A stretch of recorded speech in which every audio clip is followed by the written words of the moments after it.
Hər kəsə salam, mən FES Akademinin kurikulum üzrə olan təlimçisi Hikmət Müsalov. Bugünkü videomuzda sizinlə paylaşdığımız həftə sonu sınağının kurikulum üzrə olan testlərinə izah verəcəm. Onu da qeyd edim ki, bu sınaq ödənişsiz şəkildə paylaşılmışdır və hər biriniz bu sınaqdan yararlana bilərsiniz. Bu videoların və bu sınaqların davamlı olmasını istəyirsinizsə, mütləq kanalımıza abunə olun və videomuzu bəyənib paylaşmağı unutmayın. Başlayırıq birinci sualımızdan. İlk sual belədir. Şagirdlər insan orqanizminin müxtəlif sistemlərini, həzm, tənəffüs, qan dövranı və s. inteqrasiya olunmuş formada funksiyalarını öyrəndikdən sonra sağlam həyat tərzinin bu sistemlərə təsirini araşdırmalıdır. Hər bir sistemin sağlam və zərərli həyat tərzindən necə təsirləndiyini izah etmək üçün şagirdlər poster hazırlayacaq. Bu fəaliyyət Robert Gagne'nin öyrənmənin şərtləri nəzəriyyəsinə görə hansı mərhələyə uyğun gəlir? Müəllimlər, verilən tapşırığa diqqətlə baxırıq ki, şagird müxtəlif sistemləri öyrəndikdən sonra bunu həyatla inteqrasiya edir, bunu həyatda tətbiq edir. Baxın, sağlam həyat tərzinin bu sistemlərə təsirini araşdırır və posterlər hazırlayır. Bu isə Gagne'nin nəzəriyyəsində ən sonuncu addımdadır. 9-cu addım hesab olunan informasiyanın möhkəmləndirilməsi və bacarığa çevrilməsi addımından söhbət gedir. Çünki məhz bu addımda biz bildirmişdik ki, tapşırıq həyatda tətbiq olunacaq və şagird öz yaradıcılığını ortaya qoyacaq. Burada həm poster hazırlamaq var, həm də öyrənilən sistemlərin, öyrənilən informasiyanın tətbiqi var.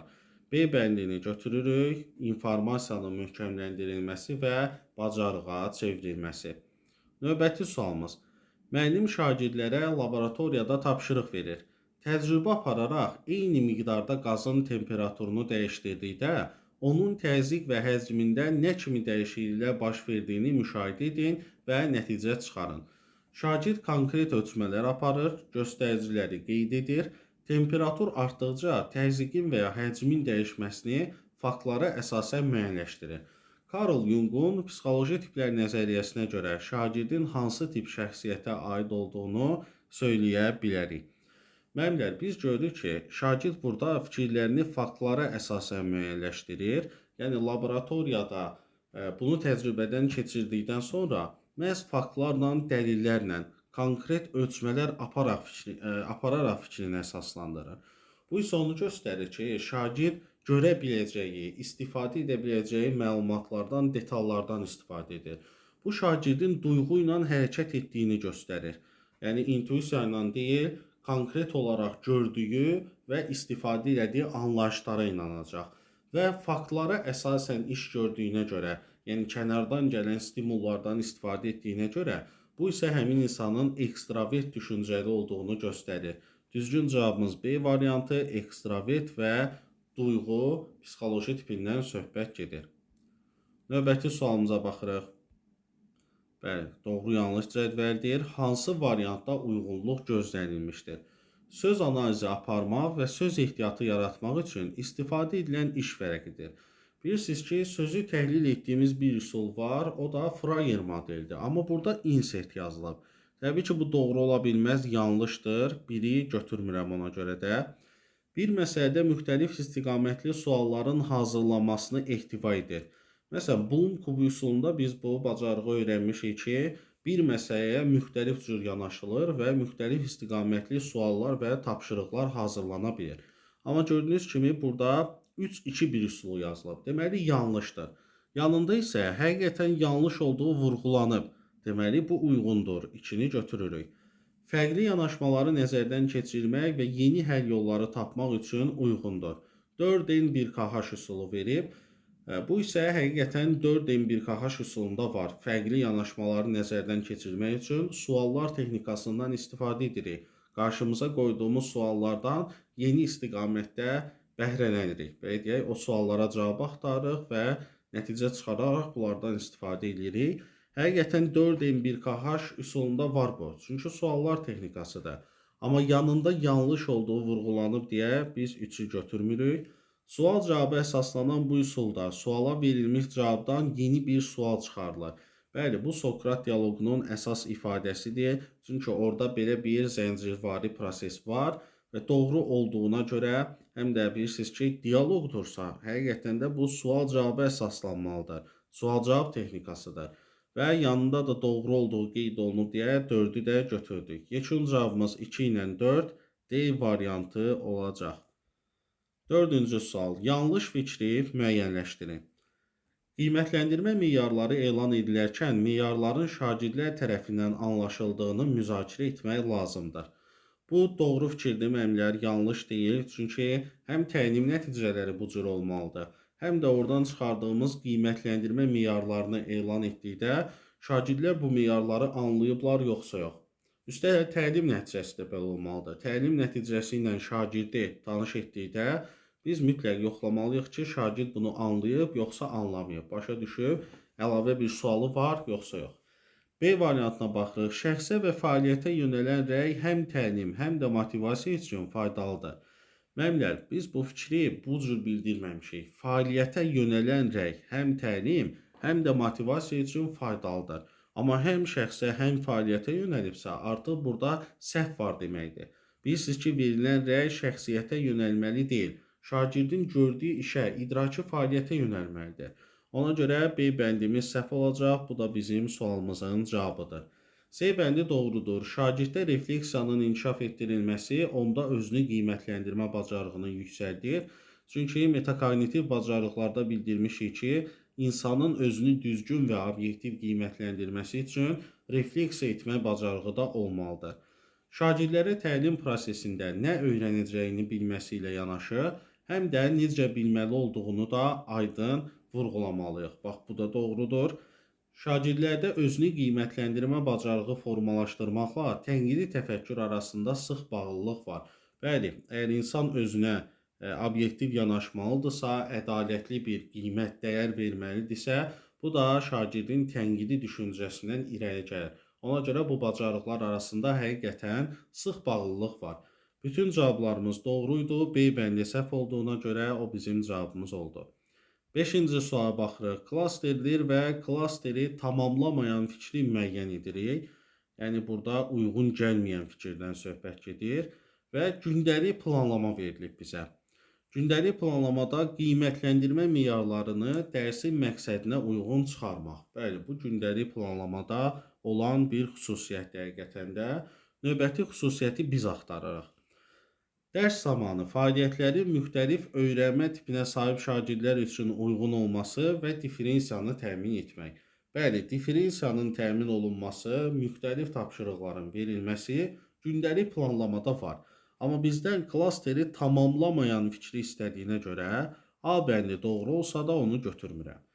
Dərs zamanı şagirdlərin informasiyanı necə qəbul etməsi və anlamasını da nəzərə almaq. Bəli, təbii ki, biz onların öyrənmə tərzini nəzərə almış oluruq bununla. Ona görə B bəndi də var, gündəlik planlamada var. Dərindən öyrənməni təmin etmək üçün səmərəli öyrənmə mühitinin qurulması ilə bağlı məsələlərə nəzər salmaq. Bu isə gündəlik planlamada yoxdur müəllimlər. Bu bizim ümumi təlim üçün planladığımız addımlardır. Yəni, səmərəli öyrənmə mühitini qurmaq üçün əslində bir müəllim çox şey planlamalıdır, çox şey nəzərə almalıdır və bu gündəlik planlamada ona görə yerləşməz, nəzərə alına bilməz. C bəndi səhv cavabımızdır. Dərs zamanı qarşıya çıxa biləcək problemlərin əvvəlcədən nəzərə alınması. Bəli, müəllimin B planı demişik gündəlik planlamada. Bu da var. Şagirddən nə gözlənildiyini, sonda hansı bilik və bacarıqlara yiyələnəcəyini aydın formada təsvir etmək. Bəli, yəni təlim nəticəsi ilə şagirdi tanış etməkdə, dərsin məqsədini şagirdə elan etməkdə gündəlik planlamada var. Hamısı doğrudur, C bəndi səhvdir. 6-cı suala gəlirik. Müəllim dərs zamanı şagirdlərin cavablarını dinləyir, səhvlərini dərhal düzəltmir, istiqamət verərək doğru cavaba yönəltməyə çalışır. Dərsin sonunda da səhvlərə uyğun əlavə tapşırıqlar planlaşdırır. Müəllimin bu fəaliyyəti ilə ən çox uyğunluq təşkil edən pedaqoji yanaşmanı müəyyən edin. Müəllimlər, əvvəlcə bizə verilən şərti yaxşıca təhlil edək. Görək bu müsbət bir haldır, yoxsa mənfi bir haldır. Gördüyünüz kimi, müəllim şagirdləri dinləyir, səhvlərini dərhal anında düzəltmir, istiqamət verir və şagirdi doğru cavaba yönəltməyə çalışır. Hətta əlavə tapşırıqlar da planlaşdırır. Yəni burada müəllimin fəaliyyəti düppədüzdür. Gərək biz də düz cavab axtaraq ki, müəllimin burdakı kimi bir fasilitatorluq olsun, istiqamət vermək bacarığı olsun, şagirdə əlavə tapşırıqlar işlətmiş olsun və s. A bəndi müəllim şagirdlərin yaş xüsusiyyətlərini və məntiqi düşünmə mərhələsini nəzərə alaraq tapşırıqları onların koqnitiv inkişaf səviyyəsinə uyğun qurur və biliklərin mərhələli şəkildə formalaşmasına əsas götürür. Müəllimlər, baxın burada məsələn biz Lev Vygotskyinin nəzəriyyəsində daha çox scaffoldingdən danışmışıq, amma A bəndi şagirdlərin yaş xüsusiyyətlərini nəzərə alır. Bu isə Piaget'in nəzəriyyəsi ilə daha çox üst-üstə düşür ki, zehni inkişafa uyğun tapşırıqlar. Bu daha çox diferensiya ola bilər, amma fasilitatorluq burada yoxdur.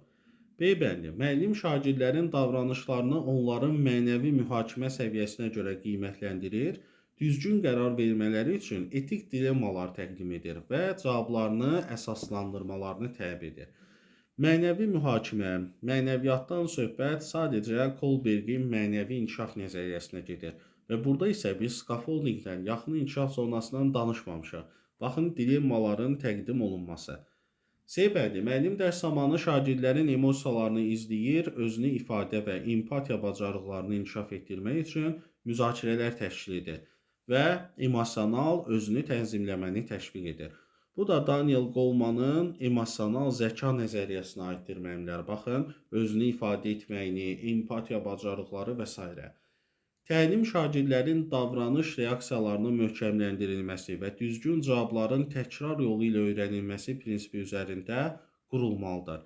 Yenə baxın, şagird davranışının idarə olunmasından söhbət gedir.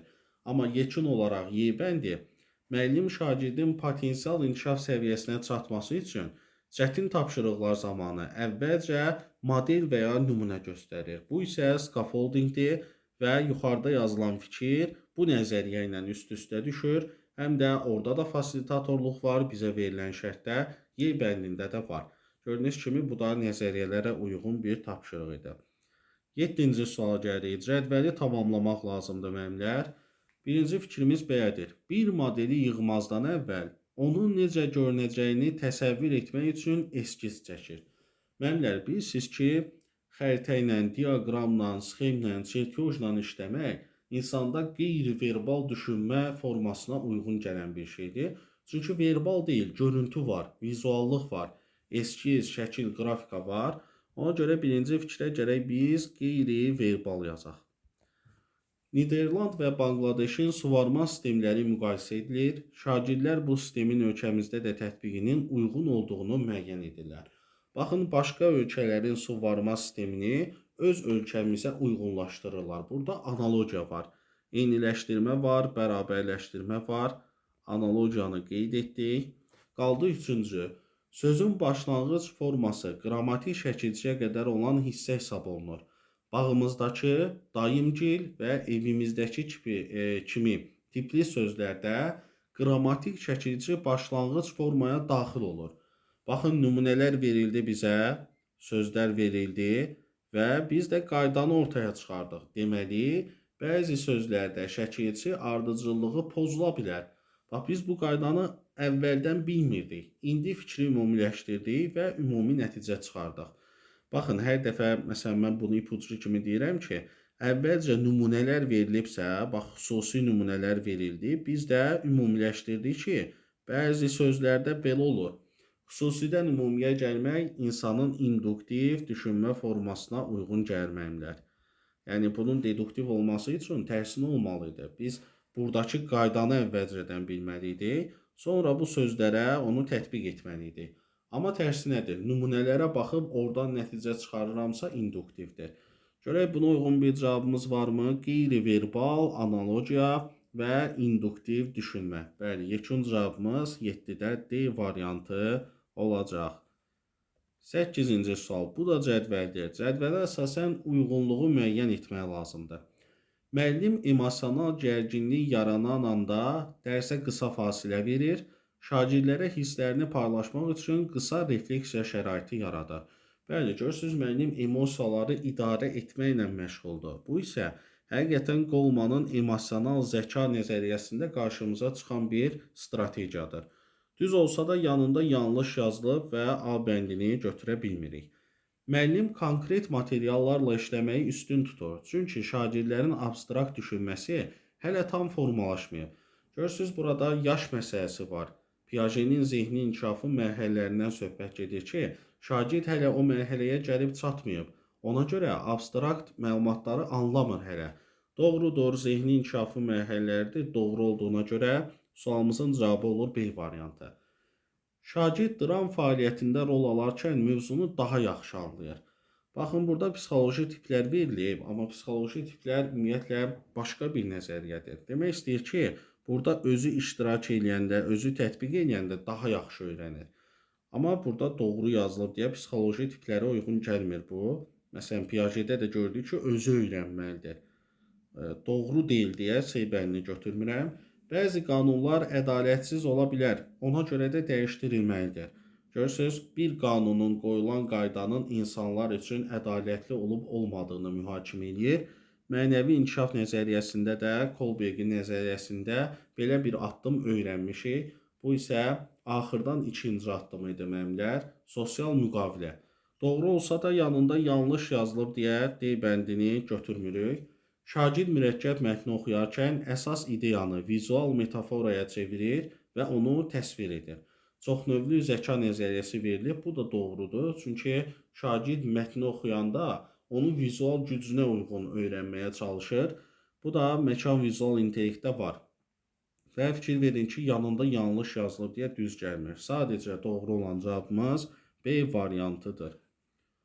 9-cu suala baxırıq. Venn diaqramı verilib və əsasən sual işarəsinin yerinə nə yazılmalıdırsa, biz onu tapmalıyıq. Mən kiməm üsulu verilib və Sokrat dialoqu verilib. Bunların ortaq cəhəti tapılmalıdır. Şagirdlərin kiçik komandalarda fəaliyyət göstərərək tapşırığı həll etməsidir. Bu yoxdur müəllimlər. Kiçik komandalara böləcəyimiz üsullar deyil bunlar. Ona görə A bəndini götürmürük. Sual tərtib etmə və sual vermə bacarığı formalaşdırır. Bəli, bax bu ola bilər. Düzgün cavabımız B variantıdır. Çünki mən kiməm üsulunda da şagird sual verməyə çalışır. Çünki özünün kim olduğunu tapmağa çalışır. Alnında yazılan şəxsin kim olduğunu. Sokrat dialoqunda isə şvahid olsa, bəli, burada da sual vermə bacarığı var ki, axı dialoq əsaslanır, sual-cavaba əsaslanır. B bəndi doğrudur. Fikri düzgün və əsaslandırılmış ifadə etmək bacarığı. Bu, Sokrat dialoqunda var, amma mən kiməmdə yoxdur. Şagirdlərin köhnə və yeni biliklərinin xüsusiyyətlərini bilmək bacarığı da mən kiməm üsulunda var məhz. Çünki şagird burada köhnə biliyindən də istifadə edir, yeni informasiya da əldə edir. Az sözlə əsas fikir ifadə etmək bacarığı da Sokrat dialoqunda var məndə, fikrin lakonik ifadəsi. Amma mən kiməmdə yoxdur. Gördüyünüz kimi yeganə ortaq xüsusiyyət sualların hazırlanmasıdır. Bu da B variantında verilib. 10-cu sual. Hansı fikir yanlışdır?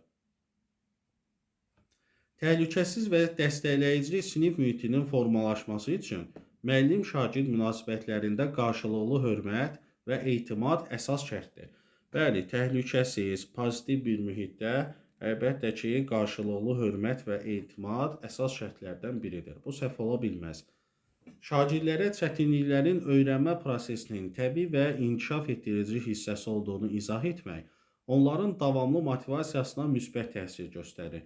Bəli, biri var ki, gərgin bir mühit formalaşsın, səhvlərə görə şagirdlər qorxudulsun.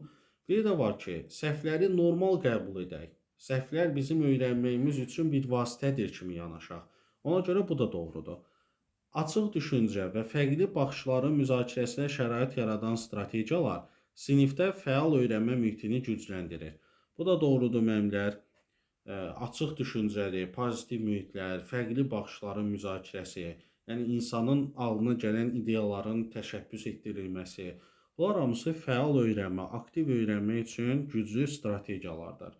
Təlimdə tam risksiz və asan tapşırıqlar inkişafı məhdudlaşdıra bilər. Bəli, çünki çətinlikdən qaçmış olar, inkişafa açıq düşünməz. Yəni, həmişə asan tapşırıq işlətmək doğru bir şey deyil. Qalır Y bəndi. Təlim zamanı şagirdlərə sürətli cavab vermək üçün mühit yaratmaq, onlarda çevik düşünmə bacarığı formalaşdıracaq. Müəllimlər, CV düşünmə məhz vaxta görə nəzərə alınmır. Yəni sürətli cavab vermək üçün bunu şagirdlərdə formalaşdırmaq doğru bir bacarıq deyil müəllimlər. Məsələn, bəzi üsullar var ki, onlar həm interaktivdir, həm bacarıqları da formalaşdırır. Amma təlimi sadəcə şagirdlərin suallara sürətli cavab verməsi üzərində qurmaq təbii ki, doğru olmayacaq. 10-cu sualın cavabı oldu Y bəndi. 11-ə baxırıq. Təlim prosesində hansı rəyin verilməsi doğru hesab edilmir?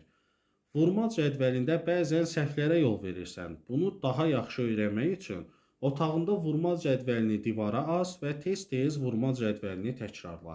Bəli, görürsünüz, şagirdin səhvi açıq vurğulanıb və onu necə düzəltmək olar, bu haqda rəy verilib. Bu doğrudur. Burada bir problem yoxdur. Qrup işində liderliyi yaxşı bacarırsan, amma bəzən yoldaşlarının fikirlərinə diqqətlə qulaq asmırsan. Bu məsələyə diqqət etsən, səndə sosial bacarıqlar daha yaxşı inkişaf edəcək. Bu da doğrudur müəllimlər, şagirdin liderliyini vurğulamışıq, amma çatışmazlığı da vurğulayıb, necə düzəltmək lazımdır, hamısı istiqamət kimi verilib. Şeir söyləyərkən intonasiyadan düzgün istifadə edirsən. Misraların izahını verəndə fikrini tam ifadə edə bilmirsən. Bunun üçün lüğətdən istifadə etsən və sözlərin leksik mənalarına baxsan daha yaxşı olar. Yenə də şagirddə uğurlu olan addımı vurğulamışıq və çatışmazlığı necə düzəltmək lazımdır, bu da vurğulanır. Arqument gətirərkən auditoriyanın diqqətini cəlb edə bilirsən, lakin bədən dilindən məharətlə istifadə edə bilmirsən. Baxın, bu rəyin verilməsində artıq problem ola bilər. Çünki burada artıq istiqamət yoxdur müəllimlər. Baxın, bədən dilindən məharətlə istifadə edə bilmirsən. Bəs necə eləyim? Bunu necə düzəldim? İstiqamət verilməyib. Ona görə bu effektiv rəy deyil. Amma Y bəndində baxın, istiqamət də var ki, lüğətdən istifadə etməklə problemi aradan qaldıra bilərsən. Hamısı düzdür, D bəndi isə səhvdir. Yarımçıqlıq var. 12-ci sual. Müəllim şagirdlərə tapşırıqların həlli zamanı süni intellektdən istifadə etməyə şərait yaradır. Şagirdlər aşağıda verilən qaydalara uyğun tapşırıq yerinə yetirməlidir. Alınan cavabı təhlil et, faktları yoxla, ziddiyyətləri müqayisə et və mühakiməni əsaslandır.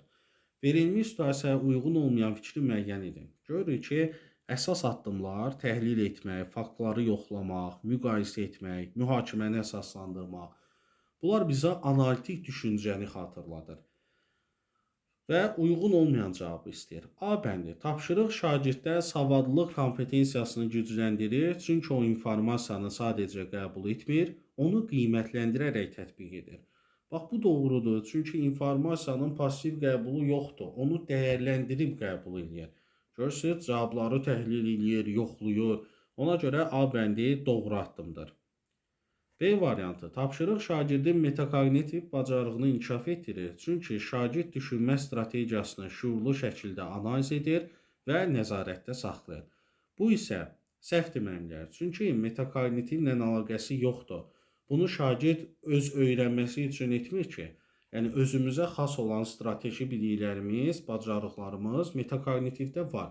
Amma bu sadəcə informasiyanın qəbulu üçündür. Analitik düşünmə bacarıqlarımızdır. Mən öz cəhətlərimi analitik eləmirəm ki, burada analiz eləmirəm. Öz cəhətlərim olmadığına görə, adi bir tapşırıq olduğuna görə B variantını biz səhv götürürük ki, metakognitiv deyil. Amma C bəndi məlumatın obyektivlik səviyyəsini müəyyənləşdirir. Həqiqətən də, çünki faktları yoxlayır, görürsünüz. Şagirddə arqument, əks arqument müqayisəsi yolu ilə analitik tənqidi mühakimə yürütmə bacarığını gücləndirir. Bəli, bax bu var. Çünki burada yazılan əsas bacarıqlar insanın analitik təfəkkürünə uyğun gəlir. Üstəgəl tənqidi təfəkkürdə də müqayisə, təhlil etmək kimi və əsaslandırmaq kimi bacarıqlar var. Qalır Y bəndi. Tapşırıq şagirddə informasiya və rəqəmsal səriştəni də gücləndirir. Bu da doğrudur, çünki süni intellektdən istifadə edir və informasiyanı olduğu kimi qəbul etmir. Onu yoxlayır, etibarlılığını da nəzərdən keçirilmiş olur. Hamısı doğru, B variantı səhv olacaq. 13-cü suala baxırıq. Azərbaycan dili dərsində müəllim şagirdlərə bir hekayə təqdim edir. Hekayədə qəhrəman öz səhvini anlayaraq dostundan üzr istəyir. Müəllim şagirdlərdən hekayədəki emosional vəziyyəti təhlil etməyi, qəhrəmanın qərarının səbəbini izah etməyi və eyni vəziyyətdə öz davranışlarını da yazılı şəkildə əsaslandırmağı tələb edir. Bu fəaliyyətlə bağlı yanaşmalardan biri düzgün deyil. Görürük ki, müəllim şagirdlərdə emosional zəkanı formalaşdırmaq istəyir və düzgün olmayan yanaşmanı axtarır. Müəllim şagirdlərdən qəhrəmanın davranışını əsaslandırmağı tapşırıq verməklə onların mənəvi mühakimə səviyyəsini inkişaf etdirməyə çalışır. Bu doğru fikirdir müəllimlər, çünki şagird burada qəhrəmanın görürsüz vəziyyətini, onun davranışlarını mühakimə eləməyə çalışır. Və burada mənəvi mühakiməyə uyğun bir şey var. Şagird burada dəyərləndirəcək, öz mövqeyini də ortaya qoyub, həmin o tapşırıqdakı obrazı dəyərləndirəcək. Bu doğrudur. Müəllim şagirdlərə səhvin öyrənmə prosesinin təbii hissəsi olduğunu göstərir və davranışın dəyişə biləcəyini vurğulayaraq inkişaf yönümlü düşüncə formalaşdırır. Bəli, fikir verin, emosional vəziyyəti təhlil edir, burada öz səhvini anlayan dostundan söhbət gedir. Yəni, hekayənin məzmunu da məhz buna yönəlib. Bunu da görürsünüzsə, həqiqətən inkişaf yönlü bir düşüncədir ki, insan səhvlərini düzəldərək vəziyyəti bərpa edir. Bu da doğrudur. Müəllim şagirdlərin başqalarının hisslərini anlamaq və empatiya bacarığını formalaşdırır. Bu da var. Bəli, hekayədəki obrazın emosional vəziyyətini duyuram, hiss edirəm. Empatiya da var. Amma deyibəndir, nə qədər doğru görünsə də səhvdir. Müəllim emosional intellektlə bağlı tapşırıq verməklə akademik inkişafın sosial-emosional inkişaf qədər vacib olduğunu göstərir. Amma emosional intellekt bunu demir müəllimlər. Akademik inkişafı bir kənara qoyur, əvvəlcə insanın sosial-emosional bacarıqlarını ölçür, bunu inkişaf etdirir və sonra akademik nailiyyətləri nəzərə alır. Burada isə fikir verirsiniz, Goleman nəzəriyyəsində bunu sübut edəcək bir neçə hekayə də var idi. Yəni, daha çox insanın emosional gücüdür. Qalır qeybəndi, müəllim şagirdlərin fərdi mövqe formalaşdırmasına, alternativ davranışları qiymətləndirməsinə şərait yaradır. Bu da doğrudur müəllimlər, çünki şagird hal-hazırda dəyərləndirən mövqedədir. Hamısı doğru olsa da, deybəndi sualın səhv cavabıdır. 14. Müasir avadanlıqlar insan orqanizmində gedən bioloji proseslərin gedişinin izlənilməsində əvəzsiz vasitədir. Bu cihazların köməyi ilə orqanizmə zərər vurmadan bioloji prosesləri tədqiq etmək mümkündür. Bir fikir verilib bizə, ümumi bir fikirdir. Müasir avadanlıqlardan danışır. Görürsünüz, ümumidir. Hələ xüsusi heç nə yoxdur. İnsanın qan təzyiqini ölçmək üçün müasir avadanlıqlardan olan tonometrdən istifadə olunur. Xüsusi olaraq bir alətin adı verildi. Deməli, tonometrin köməyi ilə insan orqanizminə zərər vurmadan baş verən prosesləri izləmək olar. Baxın müəllimlər, ümumidən, avadanlıqlardan xüsusi bir nümunəyə gəldim. Deməli, qaydanı bilirəm ki, nümunədə də tətbiq edə bilirəm. Bu bizim deduktiv düşüncəmizə əsaslanır və deduktiv düşünmə də Piagetin nəzəriyyəsinə görə zehni inkişafın ən son mərhələsi formal əməli mərhələdə var. 14-cü sualın cavabı da C variantı oldu. 15. Şagird davranışının idarə olunması ilə bağlı hansı fikir yanlışdır? Müəllimlər şagirdlərin davranışına səbəb olan halları müəyyən etməyə kömək etməsi, onların özlərini idarə etməsinə müsbət təsir edir. Bəli, doğrudur. Biz onun davranışına təsir edən amilləri tapsaq, özlərini idarə etməsinə də təsir edə bilərik. Burada səhv heç nə yoxdur. Şagird davranışını idarə etməklə standart metodlardan istifadə etmək bütün yaş qruplarında və fərqli xarakterlərdə olan şagirdlər üçün eyni dərəcədə təsirli hesab olunur. Bu isə səhvdir müəllimlər. Bilirsiniz ki, hər kəs eyni deyil, müxtəliflik var. Yəni, standart eyni metodlardan istifadə etmək metodikada düzgün hesab olunmur. Bunu onsuz da bilirdik. B bəndi ona görə bizim üçün səhv çıxmalıdır. Stimullaşdırma deyəndə şagirdləri arzu olunan davranışı təkrar etməsinə sövq etmək nəzərdə tutulur. Bəli, gücləndiricilər tətbiq olunur. Sosial mühit şagird davranışına təsir edən ən önəmli faktorlardan biridir. Bəli, ona görə müəllimlər müxtəlif metodlarla şagird davranışını dəyişə bilirlər. Şagirdin mənəvi davranışının bir çox hallarda göz ardı olunması həmin davranışın təkrarlanması ilə nəticələnə bilər. Bəli, bəzi istisna hallarda göz ardı edə bilərsiniz, amma həmişə eləmək bu davranışın təkrarlanmasına səbəb olacaq. 15-ci sualımızın da cavabı olur B variantı. 16. Dərs prosesində müəllim şagirdlərə fərdi tədqiqat xarakterli tapşırıq verir. Hər bir şagird problemi müstəqil şəkildə araşdırmalı, səbəb-nəticə əlaqələrini müəyyən etməli və həll variantları təklif etməlidir. Müəllim hər şagirdi ayrıca resurs və texnoloji vasitələrlə təmin edir. Bu yanaşma hansı pedaqoji prinsipə ziddir? Müəllim şagirdlərdə müəyyən bacarıqlar formalaşdırmaq üçün əldə etdiyi bilikləri praktik tətbiq etmələrinə şərait yaratmalıdır. Biz də baxırıq ki, müəllim tədqiqat xarakterli tapşırıq verib, şagird müstəqil araşdırmalıdır, səbəb-nəticə əlaqəsi qurmalıdır, həll variantlarını da təklif etməlidir. Ayrıca resurs da verib, texnoloji vasitə də verib. Və görürük ki, müəllim şagirdlərdə müəyyən bacarıqlar formalaşdırmaq üçün bilikləri praktik tətbiq etmələrinə şərait yaratmalıdır. Bəli, bax buna ziddir də, çünki praktika yoxdur axı burada. Sadəcə həll variantı təklif etmək var, araşdırma var, amma praktika yoxdur. Elə ona görə A bəndini cavab kimi götürürük. Müəllim şagirdlərin sosial-emosional inkişafını dəstəkləmək məqsədi ilə əməkdaşlıq və qarşılıqlı anlayış yaradan fəaliyyətlər təşkil etməlidir. Yox, buradan emosionallıqdan, sosiallıqdan söhbət getmir. Ona görə hər bir şagird müstəqil araşdırmalıdır da, B bəndi ona görə uyğun deyil. Müəllim zəif nəticə göstərən şagirdləri daha yüksək nailiyyətli şagirdlərlə birgə fəaliyyətə cəlb edərək qarşılıqlı öyrənmə mühiti yaratmalıdır. Yox, müəllimlər, C bəndi də deyil. Fərdi xüsusiyyətlər, potensiallar nəzərə almalı. Xeyr, müəllimlər, burada şagirdin qrupla və yaxud fərdi işləməsindən söhbət getmir. Yəni, A bəndi ümumiyyətlə situasiyada olmayan bir şeydir deyə biz A bəndini götürürük. Yəni, situasiyamızda nə verilibsə bizim üçün cavab da odur. 17. Situasiyada verilmiş pedaqoji yanaşmanın analogiyasını müəyyən edin. Müəllim şagirdlərin öyrənmə tərzini nəzərə alaraq mövzunu müxtəlif yollarla təqdim etməlidir. Müxtəlif yollarla təqdim etməlidirsə, gəlin analogiyasına baxaq. Müəllim sinifdə ilk tibbi yardımın göstərilməsini izah edəndə əyani vasitələrdən də istifadə edir. Bəli, deməli müxtəlif cür öyrədib, görürsünüz, həm də bu cür öyrədib. Doğrudur, yanında da doğru yazılıb deyə biri götürürəm. Daha sonra müəllim şagirdlərin dəfələrlə səhv etməsinə normal yanaşıb, onların səhvlərdən öyrənmələrini təmin etmək üçün şərait yaradır. Məsələ səhvlərə normal münasibətin göstərilməsidir. Müəllim tapşırıqların yanlış yerinə yetirən şagirdə motive edici rəy verir, ruhdan düşməməsini, çalışmaqla nəticənin dəyişə biləcəyini onun diqqətinə çatdırır.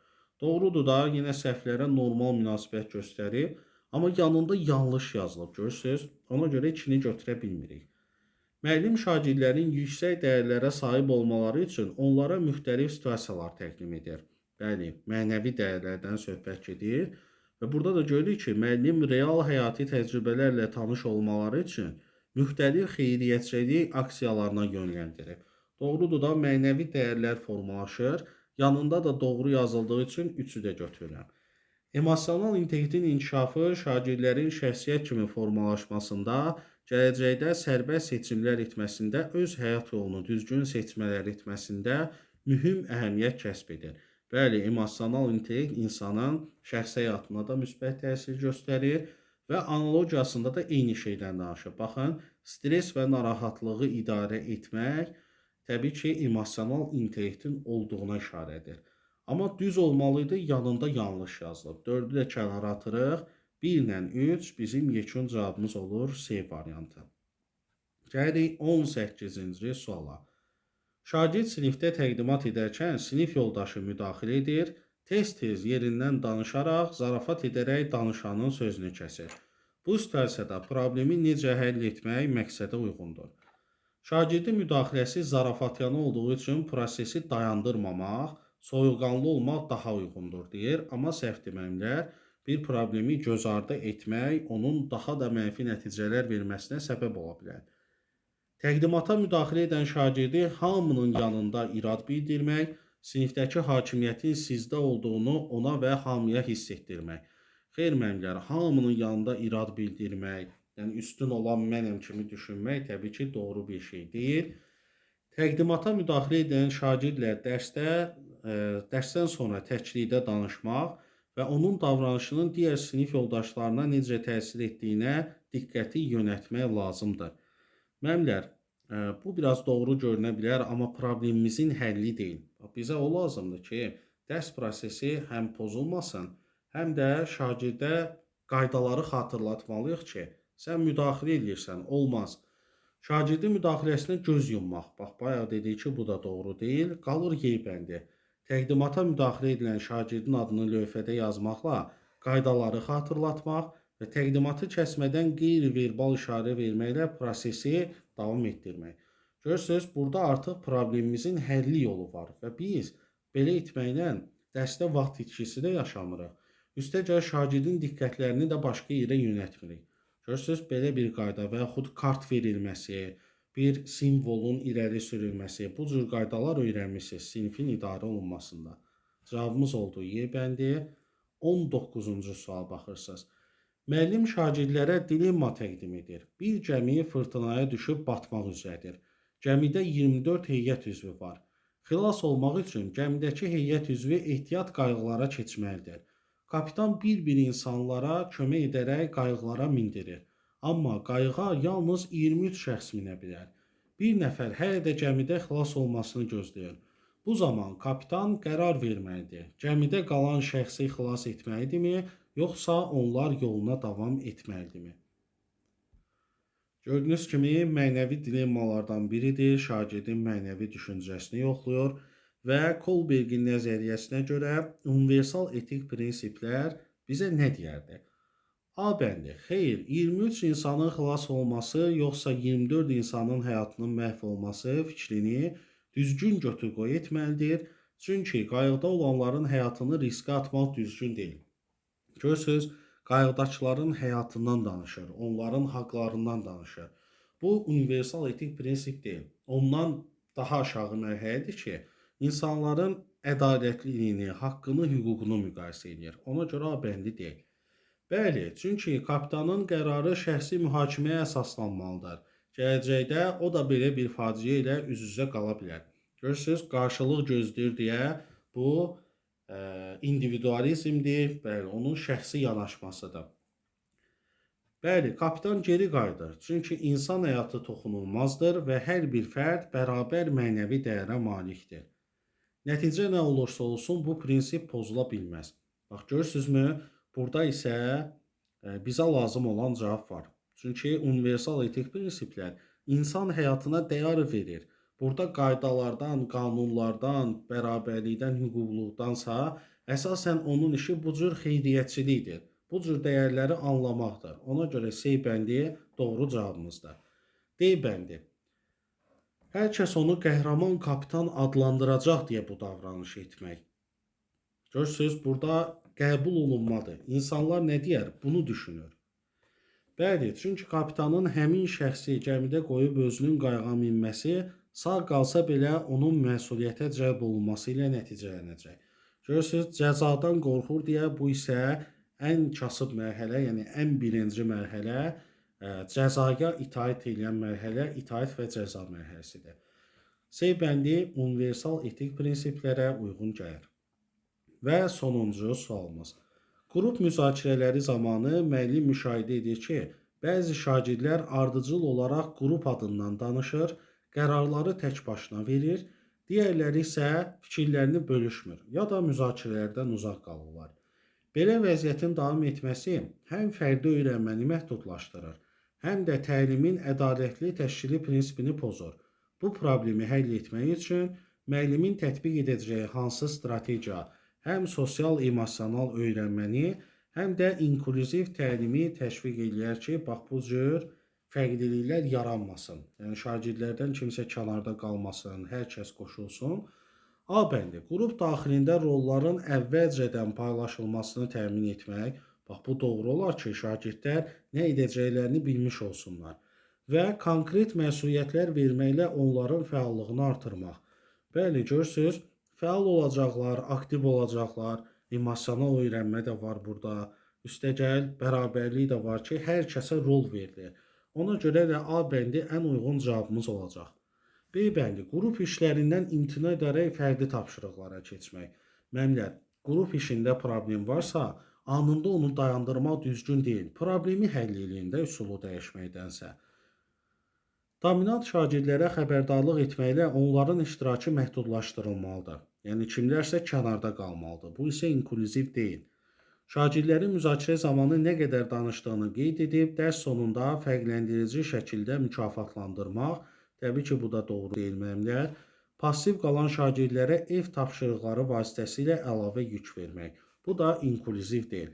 Fikir verin, A bəndində hamının öz rolu oldu, hamı məsuliyyətini icra elədi və bu da inklüziv və bərabərlik deməkdir. Hər biri səhv idi. A bəndi isə doğru idi. Bu qədər. Hər hansısa bir sual qaranlıq qaldısa, rəylərdə qeyd edə bilərsiniz. Bu cür izahların davamlı olması üçün videomuzu bəyənin, paylaşın, siz də bizə dəstək olun. Növbəti izahlarda görüşərik.